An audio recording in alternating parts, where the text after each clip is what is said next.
कहते हैं रिश्तों को पनपने के लिए उनमें विश्वास और सच्चे जज्बात का होना बहुत ज़रूरी है। यही वो रिश्ते होते हैं जो दुर्भाग्य और दुखों में भी स्थिर रहते हैं और बड़े से बड़े तूफानों में भी संभल जाते हैं। लेकिन जब इन्हीं रिश्तों में ईर्ष्या, स्वार्थ, धोखा और अविश्वास की दीमक लग जाती है तो मजबूत से मजबूत रिश्तों की इमारत भी खोखली हो जाती है, ध्वस्त हो जाती है। क्यों अपने स्वार्थ में लोग इतना बहक जाते हैं कि ना तो उनसे किसी की खुशी देखी जाती है और ना ही किसी के दुख में उनकी आंखें नम होती हैं। क्या किसी को चोट पहुंचाने के लिए लोग इस हद तक जा सकते हैं? आइए देखते हैं एक ऐसा ही संगीन केस जो हमारी सोच पे सवालिया निशान लगाता है।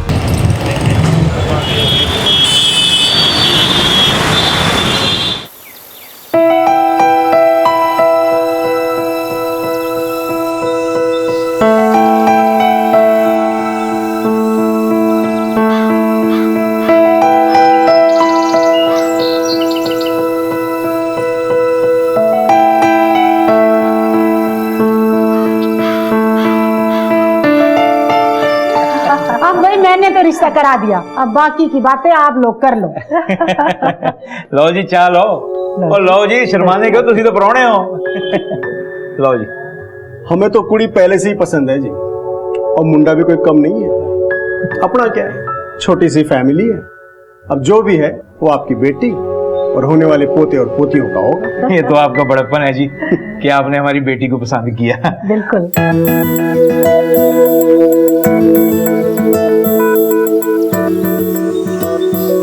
मैं कह रहा था जी,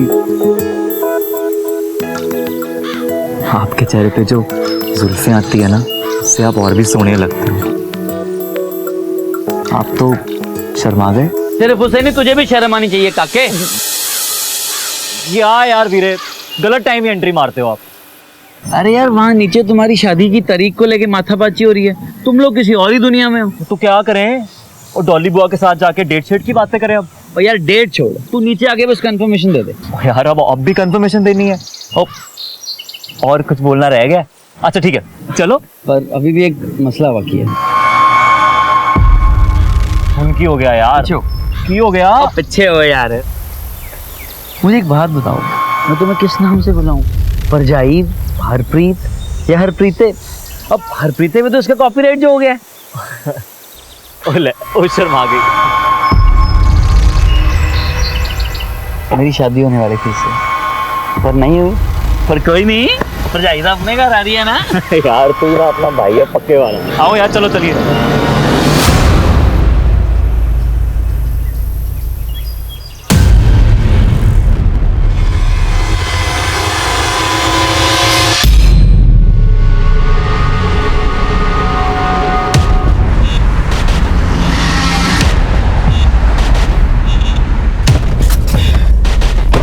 शक्ल देखो, मुस्कुरा जा ही नहीं रही। वो छोड़ो यार वीरे। ओए पुत्र, मेरी एक गल ध्यान से सुन।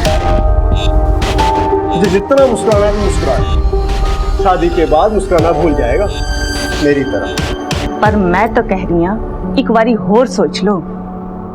इसी लड़की के बाप ने इस रिश्ते को मना किया था साढ़े बलजीत के वास्ते। अरे पुरानी गल्ला छड़ दे कीर्ति, कुड़ी वे कितनी सोहनी है। हाँ, सरबजीत नू भी पसंद है। फिर अगर मैं ब्याह करा रही हूं तो कुछ सोच समझ के करा रही होंगी ना। मेरे ते भरोसा नहीं है तुम लोग को। सही। ठीक है, जो तुम लोग की मर्जी करो, मेरी सुनता कौन है। करो जो मर्जी। ठीक है, तो अपनी मर्जी से लस्सी भिजवा देना, और उसके साथ लड्डू भी। भाई मुंह मीठा कर लें।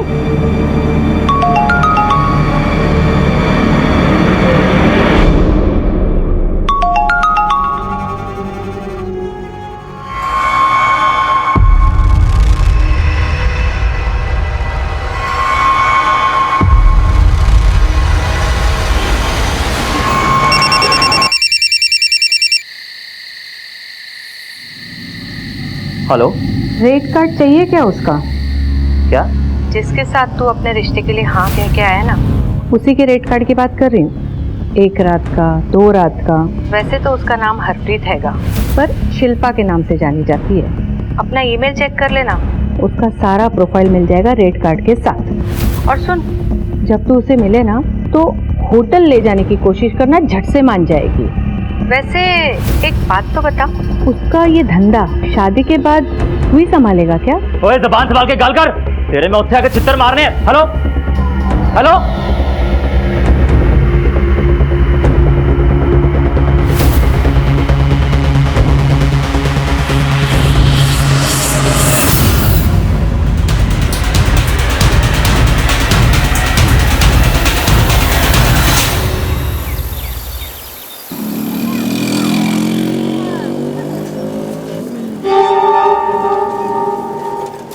जी आपने गाड़ी क्यों रोक ली? आपसे ना एक बात पूछनी थी। जी तो क्या है जी, इधर ही मेरे दोस्त का होटल है, तो आप चलोगी? तो क्या है ना, इसी बहाने जान पहचान भी बढ़ा लेंगे। सर मैं नहीं आ रही किसी होटल ओहो, वो मेरे दोस्त है, वो किसी को पता भी नहीं चलेगा, और जान पहचान भी बढ़ानी जरूरी है ना जी। ये शादी के पहले ना ये सब गलत है। ओफो, वो किसी को पता नहीं चलेगा, और एक बार में कोई फर्क भी नहीं पड़ना है। नहीं आप ऐसे करेंगे ना तो मैं घर चली जाऊंगी। और मैं क्या सोने हूँ, एक बार जाने में कोई फर्क नहीं पड़ना, चलो तो सही एक बार। मैं जा रही हूँ। अच्छा, सॉरी, रियली सॉरी। अच्छा, चाट समोसा तो खा सकते हैं ना? हाँ चलो चाट समोसा खाते हैं। और एक रंग के सूट में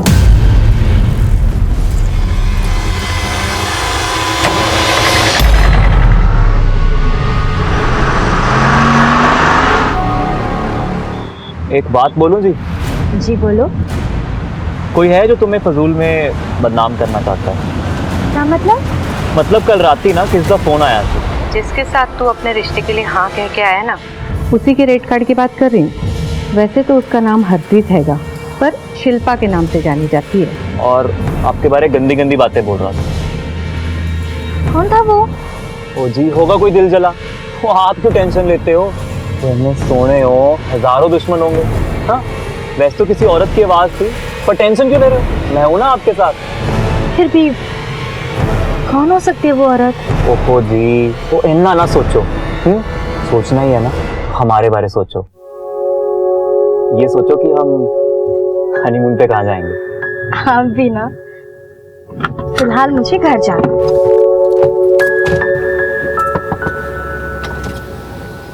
हाँ जी। और हनीमून पे कहाँ जाना है आपको जल्दी बता दो।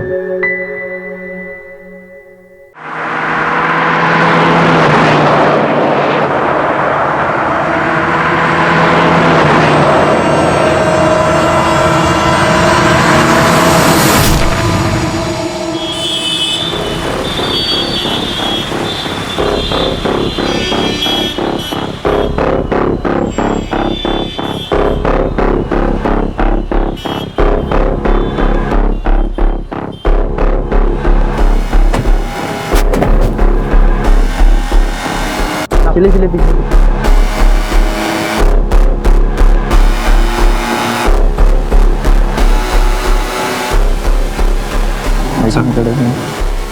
राधिका शर्मा। ट्रक का नंबर देखा था? सर ट्रक इतनी स्पीड से आ रहा था कि अगर एक सेकंड भी और देर हो जाती तो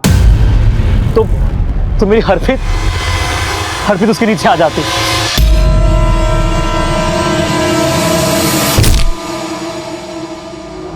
आप लोग इस लड़की को जानते हैं? नहीं सर, हमने इसे कभी नहीं देखा है। ठीक है, पुलिस स्टेशन में आके अपना स्टेटमेंट रिकॉर्ड करवा दीजिएगा। सर हमारी कुछ ही दिनों में शादी है, प्लीज आप हमें इन सब चक्करों में ना डालें। तो देखिए, हमारा भी आपको डिस्टर्ब करने का कोई इरादा नहीं है, लेकिन आप भी बात को समझने की कोशिश कीजिए। किसी की जान गई है। एक बार पुलिस स्टेशन में आके अपनी स्टेटमेंट रिकॉर्ड करवा दीजिए। जब तक बहुत जरूरी नहीं होगा हम आपको नहीं बुलाएंगे। सिंह। Yes sir. बॉडी को पोस्टमार्टम के लिए भेजो और घर वालों को इन्फॉर्म करो। चलो।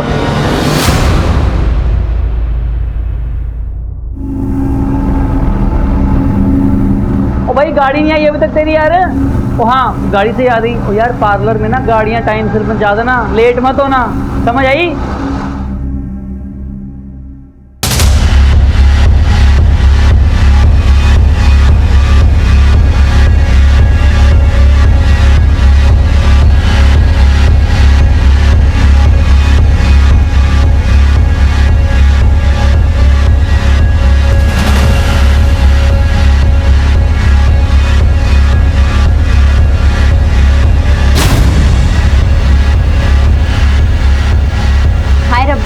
देखो तो कितनी सोहनी लग रही है, किसी की नजर न लगे।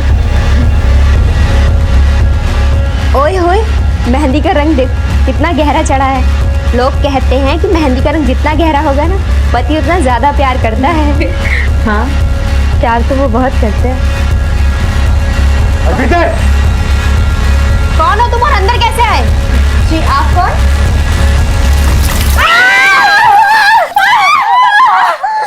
मैडम, आपका काम हो गया है, साढ़े पैसे। अरे हाँ हाँ, तेरे पैसे मिल जाएंगे। पहले पता तो लगे ना मेरा काम पूरा हुआ है या नहीं। वो आप पता कर लेना। क्या क्या हुआ उसे? अरे पर कैसे? तो कहाँ लेकर गए, किस अस्पताल में? अच्छा अच्छा, हम आते। कमल, कमल। बीबी जी आई। छेती नीचे आ। क्या हुआ बीजी, आप परेशान क्यों लग रहे हो? अरे फोन आया है पार्लर में, अपनी हरप्रीत को कुछ हो गया है, उसे अस्पताल लेकर गए। चल, तेरे हुआ क्या बीजी? अरे जाके देख।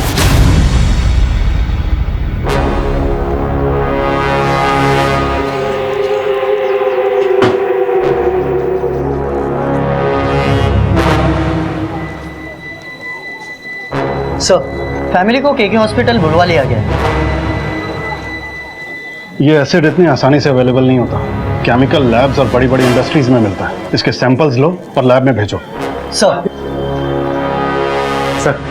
जिस लड़की पे एसिड फेंका गया था उसकी हालत बहुत नाजुक है। ये वही लड़की है जो कुछ दिन पहले ट्रक एक्सीडेंट होते होते बची थी। उस वक्त पार्लर में मौजूद कुछ और लोगों पे भी एसिड गिरे थे, बट वो सब खतरे से बाहर थे। सबके घर वालों को इन्फॉर्म कर दिया सर। सारी जगह की तलाशी लो, एक एक चीज टटोलो, शायद हमारे हाथ कुछ लग जाए। सब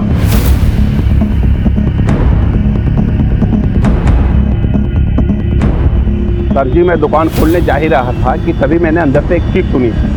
मैंने लगा कोई टोक वोक लगा होगा, तभी मैंने देखा एक लड़का भागता हुआ दिखाई दिया।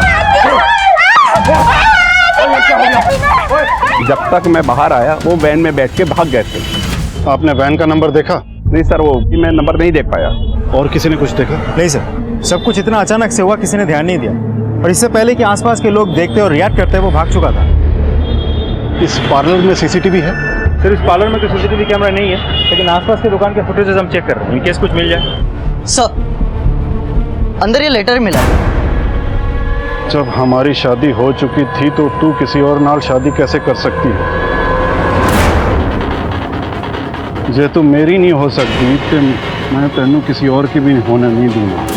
मैं तेनू मार के अपनी भी जान ले लूंगा। विशाल गर्ग।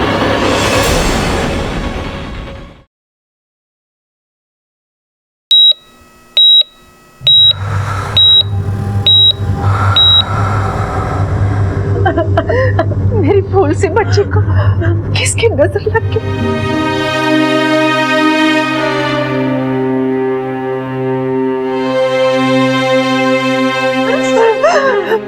डॉक्टर साहब, डॉक्टर साहब, मेरी बच्ची को बचा लीजिए। उसे कितना दर्द हो रहा होगा। आज तो उसकी शादी है, वो बच्चा है कि ना डॉक्टर साहब? बहन जी, हम पूरी कोशिश कर रहे हैं, भगवान पर भरोसा रखें।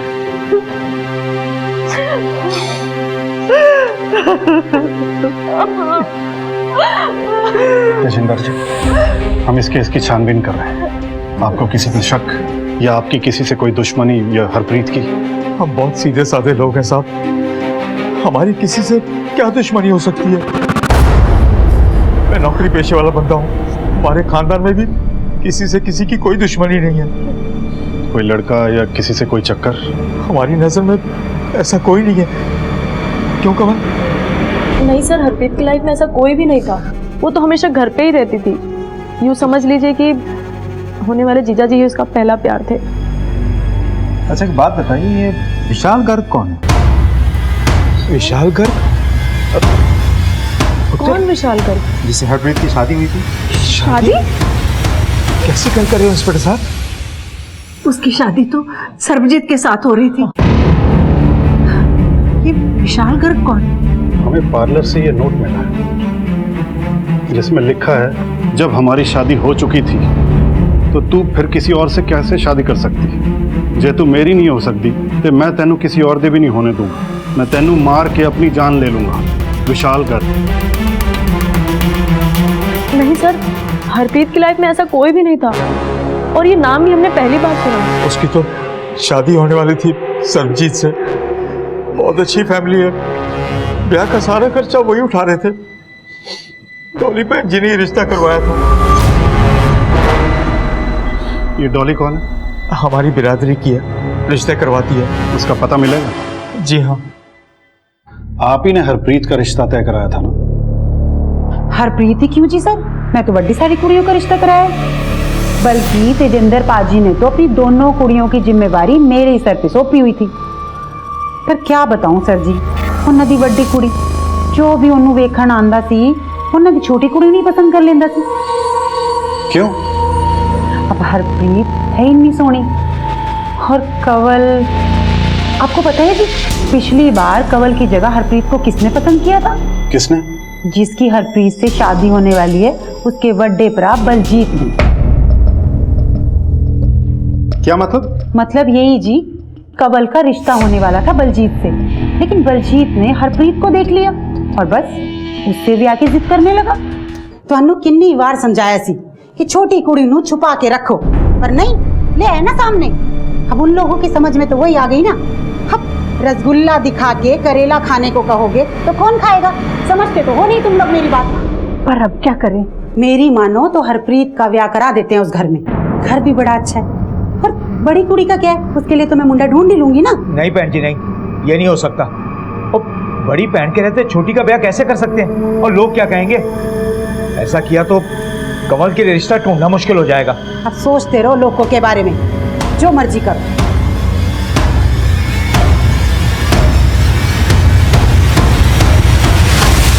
तो फिर सरबजीत की शादी का रिश्ता हरप्रीत के लिए कैसे आ गया? वो तो जी मेरे को उसके प्यो का फोन आया था, बोला कि मेरे मुंडे के लिए कोई कुड़ी ढूंढ लो, तो बस मुझे हरप्रीत की याद आ गई। तो बलजीत सरबजीत का बड़ा भाई, उसको या उसके परिवार को कोई ऑब्जेक्शन नहीं था? ना जी ना, भला ऑब्जेक्शन क्यों होगा जी? अब कंवल की शादी हो चुकी थी कहीं और बलजीत का भी ब्याह हो गया था किधर और, तो क्यों ऑब्जेक्शन होता जी? सबकी रजामंदी से ही रिश्ता हुआ था, और बलजीत खुद शादी की तैयारियां कर रहा था। बलजीत अगर शादीशुदा है तो उसकी बीवी कहाँ है? अब क्या बताऊं जी, इतने सारे ब्याह कराए हैं मैंने, बस एक ये ब्याह नहीं टिक पाया। क्यों? कुड़ी थोड़ी नकचड़ी थी जी, निभ नहीं पाई दोनों की। ठीक है, आप जा सकती हैं। अगर दोबारा पूछताछ करनी होगी तो आपको बुलाएंगे। जी। आसपास के इलाके में पता करो कि विशाल घर की सुसाइड की कोई खबर आई है। इनफैक्ट सारे सुसाइड डाटा इकट्ठे कर लो। नोट में लिखा है कि मैं अपनी जान दे दूंगा। अगर ये बात सच है तो कहीं तो मिसिंग पर्सन रिपोर्ट या सुसाइड की खबर आई होगी। सर अगर मान भी ले कि कोई दिलजला आशिक नहीं है या किसी के साथ इसकी कोई दुश्मनी भी नहीं है, सर ऐसा भी तो हो सकता है कि ये काम किसी नज़दीकी आदमी ने किया हो। I mean, ऐसा हो सकता है कि हरप्रीत की खुशी उसे देखी नहीं गई हो और उसने ये कांड कर दिया। ये भी हो सकता है कि हमें गुमराह करने के लिए लेटर पे फर्जी नाम डाला गया।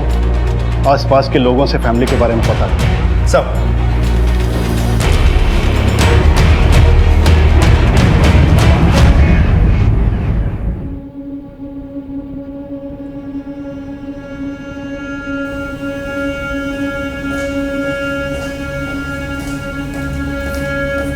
कंवल दीदी ने तुम्हारे नाल ये लेटर भेजा है। अरे छोड़ अपनी दीदी को, मुझे तो तुझसे दोस्ती करनी है, इसलिए कंवल को अपना रास्ता बनाया। मुझे उसमें कोई इंटरेस्ट नहीं।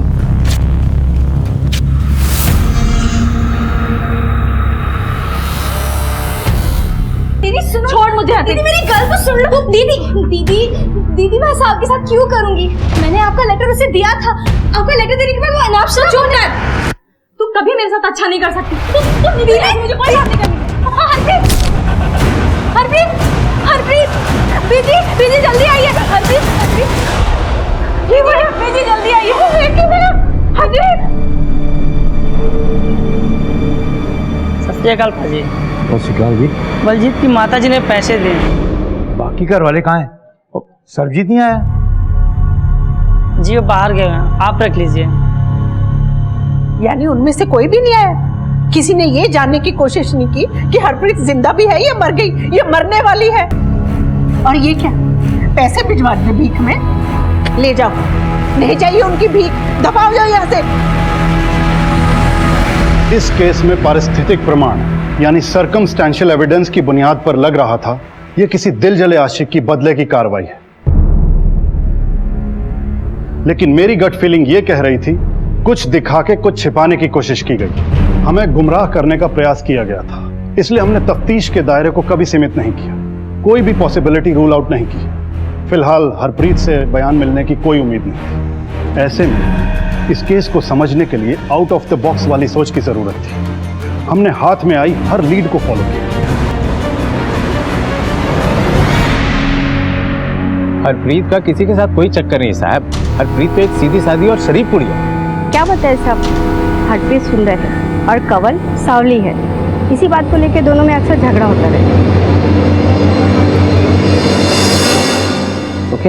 Hello doctor. यस। क्या रिपोर्ट है हरप्रीत की? 70% बर्न्स हैं। फिलहाल कुछ नहीं बोल सकते। आपका मतलब है हम उससे बात करना? नहीं, बात नहीं कर सकते। एसिड ने उसके वोकल कॉर्ड्स को डैमेज कर दिया है। अगर वो बच भी जाती है तो मुमकिन है कि वो बात नहीं कर पाएगी या सुन नहीं पाएगी। Oh god, it's worse than murder sir.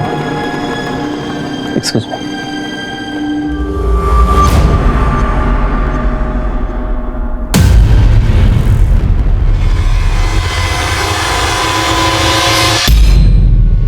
हम ये जानना चाहते हैं कि हाल फिलहाल में कोई हरप्रीत के लिए रिश्ता आया था?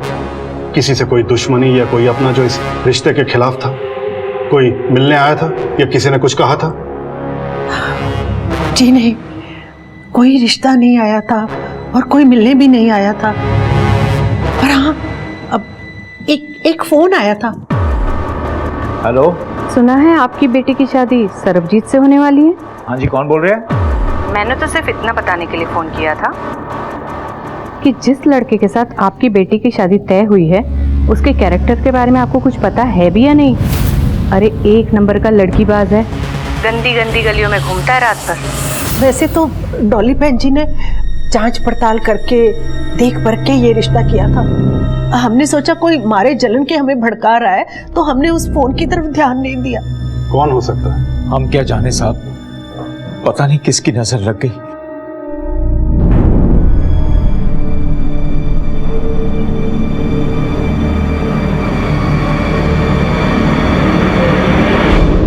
सर मुझे एक बात याद आई जो मैं बताना चाह रही हूँ आपको। क्या बात? सर जब हरप्रीत की शादी की शॉपिंग हो रही थी तो हम कमालपुरा मार्केट गए थे। ये लो बहन जी, ये हो गई आपकी साड़ी ठीक है ना, कोई बात और ये रहा आपका बिल। 2100 भैया, 2100 बहुत ज्यादा नहीं है? आपने कुछ डिस्काउंट भी नहीं दिया इस पे। डिस्काउंट कर दिया जी, इससे कम ना हो पाएगा। आपने फिक्स रेट लगाया है। इतने में ना हो पाएगा जी।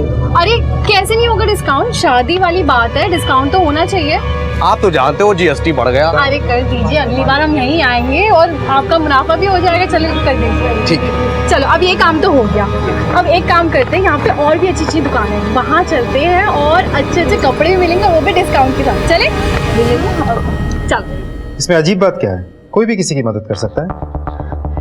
सर बात सिर्फ मदद की नहीं थी, वो हमारे पहचान की नहीं थी और वो सब कुछ कुरेद कर पूछ रही थी कि शादी कहाँ है, कौन सा कैटरिंग किया है और किस पार्लर में दुल्हन सजने वाली है, सब कुछ। किसी भी अनजान इंसान को अपनी पर्सनल इंफॉर्मेशन दे दी, पर वो थी कौन?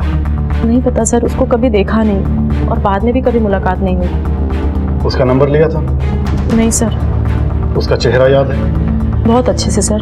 कुलदीप सर, अपने स्केच आर्टिस्ट को बुलवाओ और उस औरत का स्केच बनवाओ और सभी पुलिस स्टेशन में सर्कुलेट करवाओ। सर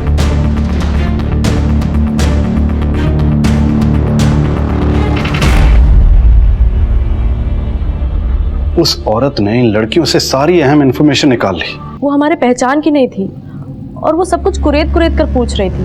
हमें किसी भी सिरे को नहीं छोड़ना है। देखो, अगर उस दुकानदार से कुछ पता चलता है तो एक लड़की को शादी के दिन टारगेट किया जाता है। अर्पिता जी, आप कौन? मतलब बिल्कुल साफ है कि कोई तो है जिसे ये रिश्ता कबूल नहीं है। लेकिन सर देखा जाए तो कोई आशिकी का एंगल भी तो सामने नहीं आया। हो सकता है किसी ने आशिकी के एंगल में अपने काम को अंजाम दिया। हमें हर इंसान को टटोलना होगा, हर पहलू को परखना होगा। हरप्रीत की शादी जिस घर में होने जा रही थी उन्हें भी टटोलना होगा। साहब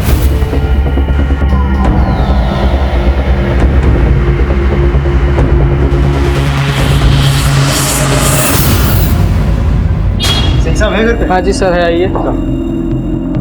लो, जिसका डर था वही हो गया। दरवाजे पे पुलिस आ गई। मैंने पहले ही कहा था कि ये परिवार मनहूस होगा। अरे हमारे तो भाग फूट गए, नसीब ही फूट गए। बस कर अब बस कर, मुझे अपना काम करने दे। चल जा अंदर जा, हमें आपसे बात करनी। अरे बात क्या करनी है, ले चलो थाने, लगा दो हथकड़ी, चलो। बस बस बस, आइए साहब आइए। आप हरप्रीत को कितना जानते थे? सर शादी की सारी तैयारियां मैंने की थी तो अच्छे से जानता था, पर अब लगता है कि उसका वाकई किसी के साथ चक्कर था कोई।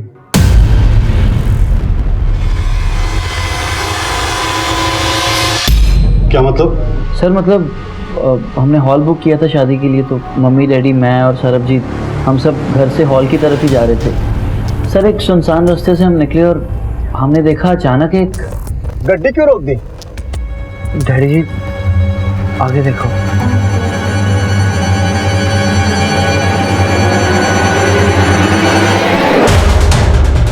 वो चल यार, जा यार गड्डी।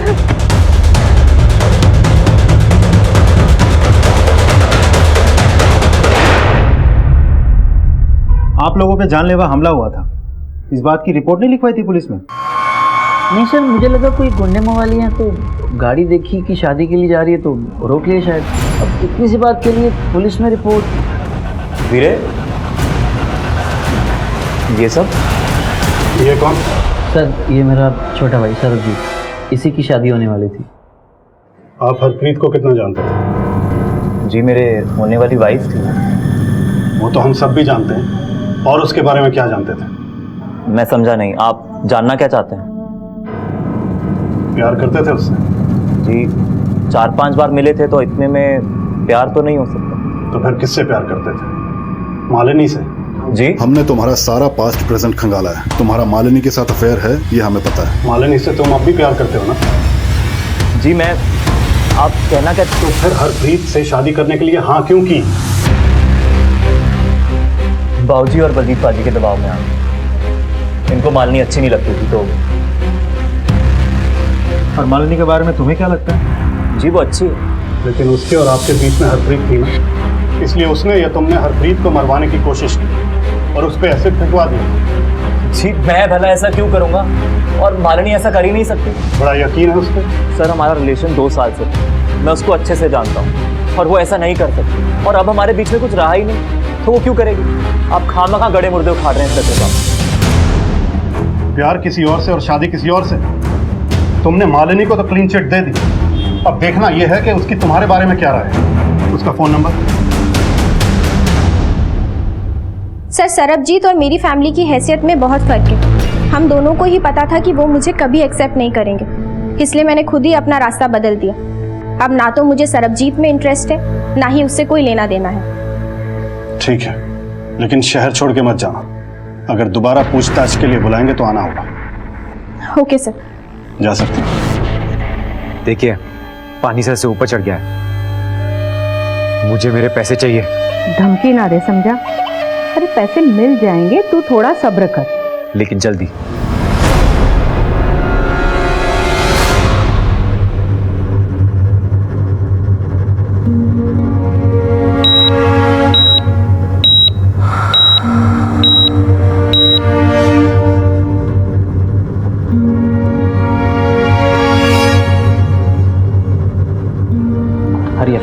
सब अरेंज कीजिए। डॉक्टर साहब प्लीज।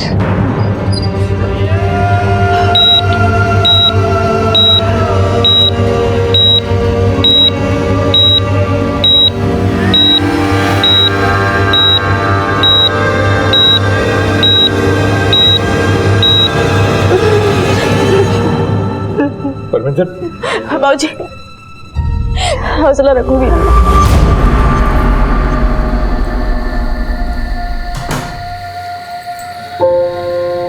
बीजी, बीजी तू आ गई पुत्र? आप तो ऐसे ही सो गए। हाँ वो तेरा इंतजार करते करते आंख लग गई। अब इकल्ले सोने की आदत डाल दो बीजी, जा रही है आपकी लाडली। ऐसे मत बोल, फिर मैं कैसे जीऊंगी तेरे बिना? हे वाहिगुरु मेहर कर दे मेरी बच्ची ते। मेरे बच्चे नु ठीक कर दे, मेरे बच्चे नु ठीक कर दे वाहेगुरु।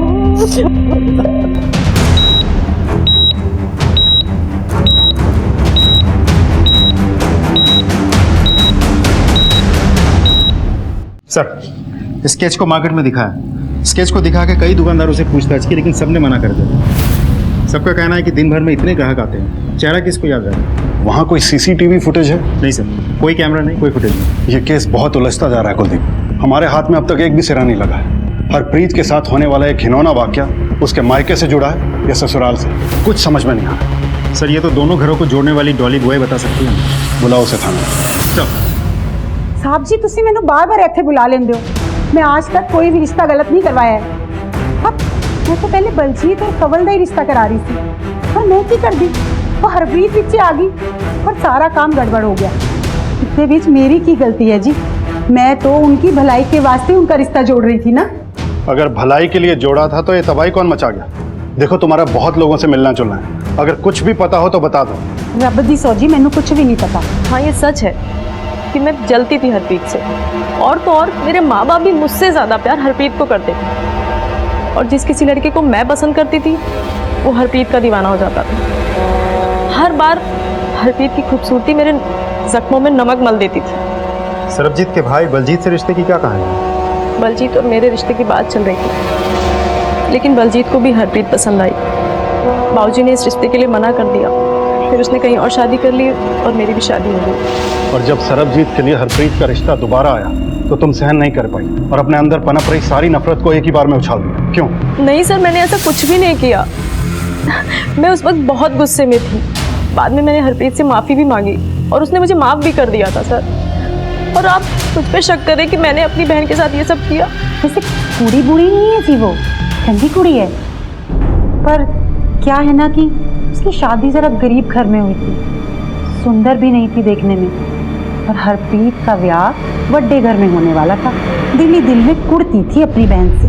उसको लगता था कि उसकी सारी खुशियों के आड़े उसकी बहन ही आ रही है, लेकिन हो सकता है कि अब शायद मन बदल गया हो। हरप्रीत के साथ कितना बड़ा हादसा हुआ इसका अंदाजा है तुम्हें? जानती हो कितनी क्रिटिकल कंडीशन है उसकी। हम किसी भी कीमत पर उस वहशी को नहीं छोड़ेंगे जिसने एक हंसती खेलती जिंदगी को बर्बाद कर दिया।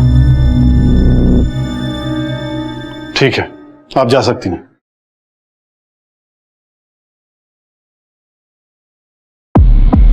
सर, किसी का मोटिव ही समझ में नहीं आ रहा। लेकिन कुलदीप, मोटिव तो सरबजीत के पास भी और बलजीत के पास भी, लेकिन ये किया किसने है?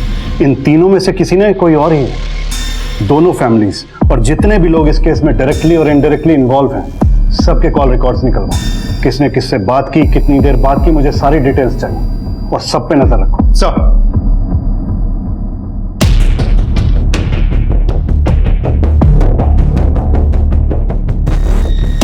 दोनों ही परिवारों की तकरीबन पूरी जानकारी हमें मिल चुकी थी, ऐसा हमारा मानना था। दोनों ही परिवारों के कुछ लोगों पे हमें शक था, लेकिन अभी तक हम उस पोजीशन पे नहीं पहुंचे थे कि किसी एक पे हमारा ध्यान केंद्रित हो। हमारी दूसरी टीम दिन रात एक करके उस वैन और संदिग्ध लोगों को ढूंढ रही थी। हमने आसपास के जिलों की पुलिस से भी मदद मांगी। तुम्हारे पैसे अब तुम्हें मिल चुके हैं ना, तो यहाँ से इतनी दूर चले जाओ कि तुम्हारी परछाई पुलिस को भी ना दिखाई दे। ठीक है सर, अभी अभी बरनाला से एक सिल्वर वैन चोरी होने की खबर आई है। बरनाला से? सर, ठीक है, वहां की पुलिस से कोऑर्डिनेट करो और देखो क्या इन्फॉर्मेशन मिलती है, और उन हिस्ट्री शीटर्स के बारे में भी पता करो। जी सर। सर, बलजीत और कंवल की कॉल रिकॉर्ड्स। अच्छा, तो आग पूरी तरह से बुझी नहीं? मतलब ये कुलदीप, ये बलजीत और कंवल अभी भी आपस में बात करते हैं। शादी वाले दिन 4 बार बात हुई है इनकी आपस में। ठीक हो जाएगा। कहते हैं कि मंदिर, मस्जिद, गिरजाघर, गुरुद्वारों में इतनी तड़प कर दुआएं नहीं मांगी जाती जितनी अस्पतालों में मांगी जाती है। फिर हमारी दुआएं रब क्यों नहीं सुन रहा? शांत हो जाओ बेटी, वाहेगुरु हमारी जरूर सुनेंगे। हरप्रीत एकदम ठीक हो जाएगी। डॉक्टर साहब, डॉक्टर साहब, हरप्रीत कैसी है? I am extremely sorry.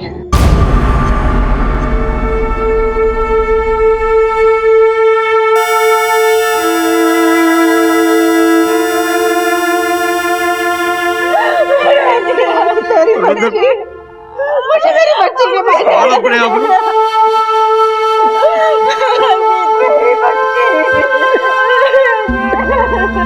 अब कौन तुझे मनाएगा? किसके साथ रूठेगी?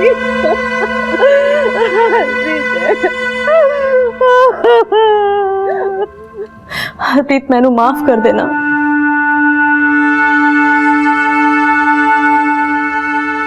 हरप्रीत की डेथ से हमारी इन्वेस्टिगेशन को बहुत बड़ा झटका लगा।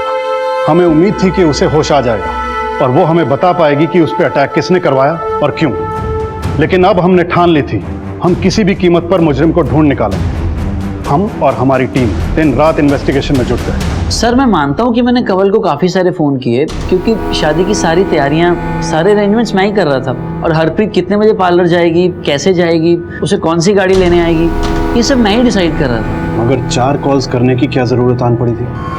सर बिकॉज पहले कंवल पार्लर जाने के लिए तैयार थी, फिर उसने बोला कि वो नहीं जाएगी। मुझे नहीं जाना, मेरी इच्छा नहीं है। ये सारी तैयारियां, रस्में, कपड़े, पार्लर, ये सब चीज़ मेरे लिए भी तो हो सकता था ना, लेकिन तुमने शादी से मना कर दिया। कहाँ वो सब पुरानी बातें हैं, उन सबको क्यों दोहरा रहे हो? अभी मेरे भाई और तुम्हारी बहन की शादी हो रही है और वो हमेशा खुशी खुशी ज़िंदगी गुजारेंगे और मैं लोअर मिडिल क्लास। मैंने कह दिया मुझे नहीं जाना है। सर मैंने उसको समझाने की बहुत कोशिश की पर वो मानी ही नहीं। आप ही ने हरप्रीत के लिए गाड़ी भेजी थी ना? जी सर। कौन सी गाड़ी? Silver van? जी नहीं, वो सर आप मुझसे क्रिमिनल्स की तरह क्यों पूछताछ कर रहे हैं?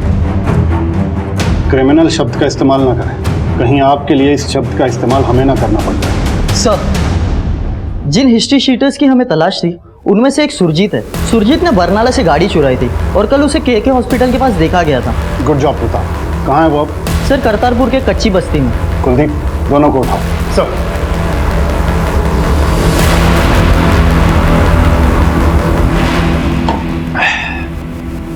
पवन, जितना जल्दी हो सके ना अपने घर से निकलना पड़ेगा।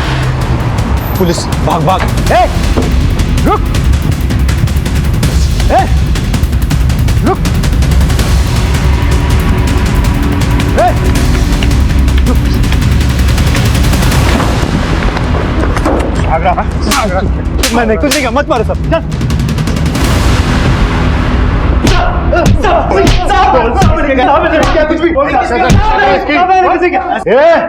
एक लड़की का कत्ल हुआ है, या तो सीधे सीधे बता दे, वरना इतना मारूंगा ना तो ठीक से बैठ पाएगा और ना ठीक से खड़ा हो पाएगा, समझा? सब बताता हूँ। मुझे फोन आया था, एक औरत थी साहब, उसने बोला एसिड फेंकने के लिए उस लड़की पे। किस नंबर से फोन आया था? किस नंबर से फोन आया था? उसका नंबर मेरे मोबाइल में है। कुलदीप सर, इससे नंबर लो और अपने डाटा में चेक करो सर, और अच्छे से सेवा करो इसकी। नहीं सर, ये नंबर तो बलजीत के नाम पे रजिस्टर्ड है। तेरे इस नंबर से हत्यारों को फोन किया गया था। अब सच बता दे, क्यों फोन किया था?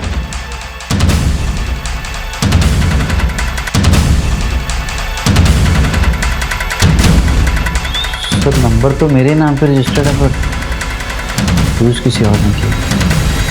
किसने?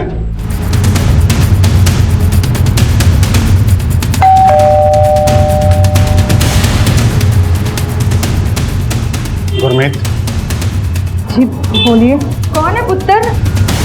बेबे पुलिस। नवजोत चड्ढा, हरप्रीत पर एसिड फेंकने की साजिश और उसकी मौत के जुर्म में आप दोनों को गिरफ्तार किया जाता है।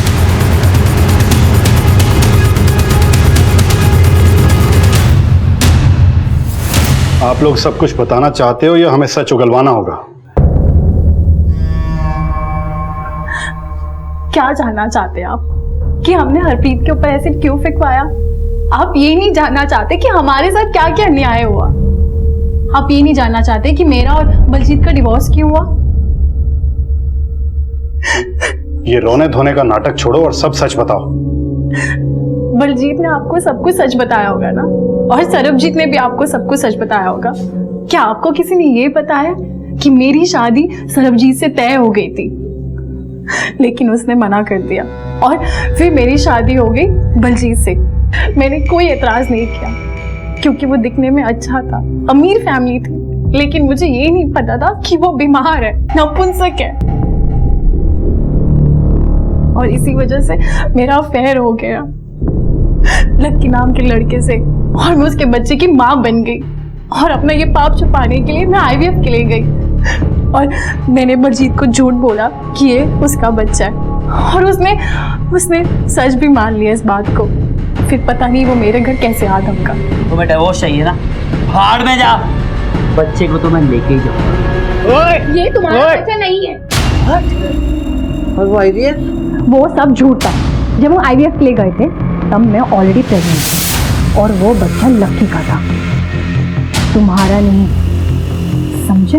पर तब मैं श्योर नहीं थी कि लक्की उसे एक्सेप्ट करेगा या नहीं, पर अब लक्की तैयार हो गया, तो मुझे तुम्हारी कोई जरूरत नहीं। निकल जाओ यहाँ से।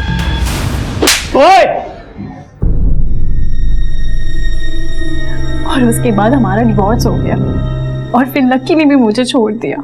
वो अपनी बीवी के पास चला गया लंदन, लेकिन वहां से मुझे खर्चा भेजता रहा। फिर एक दिन मैंने बलजीत की ID चेक की, और जो मैंने ही बनाई थी, उसका पासवर्ड मैंने बनाया था।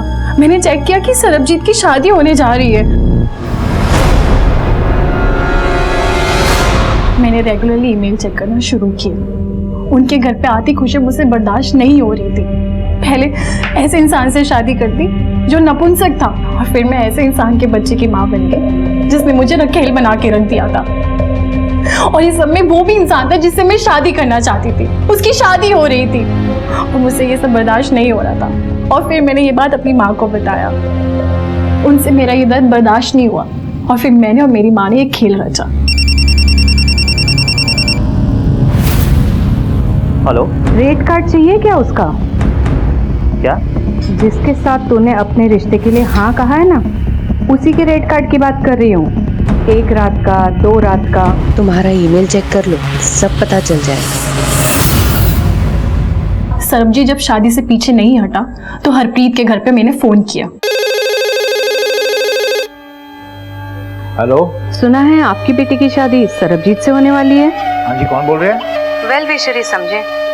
मैंने तो सिर्फ इतना बताने के लिए फोन किया था कि जिस लड़के के साथ आपकी बेटी की शादी तय हुई है, उसके कैरेक्टर के बारे में आपको कुछ पता है भी या नहीं?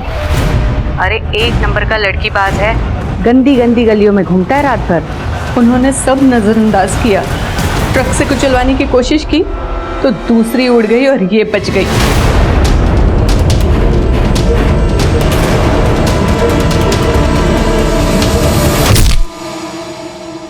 फिर मैंने गुंडे भेजे ताकि मार मार के लड़के वालों की टांगे तोड़ दें, और ये दिखाएंगे कि लड़की के किसी आशिक ने ये काम किया है।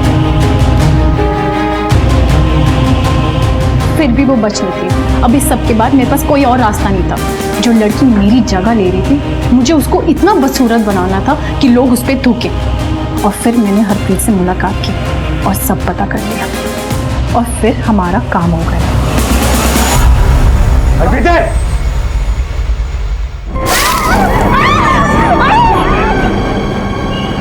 हेलो मैडम, आपका काम हो गया है। 3.5 पैसे। अरे हाँ, तेरे पैसे मिल जाएंगे। पहले पता तो लगे ना मेरा काम पूरा हुआ या नहीं। मेरे साथ जो नाइंसाफी हुई थी, मुझे उसका बदला लेना था, सो मैंने ले लिया। एक घटिया सोच के चक्रव्यूह में तुम लोग इतने स्वार्थी हो गए थे कि एक निर्दोष लड़की की हत्या कर दी। तुम्हारे इस जुर्म के लिए तो फांसी की सजा भी छोटी है।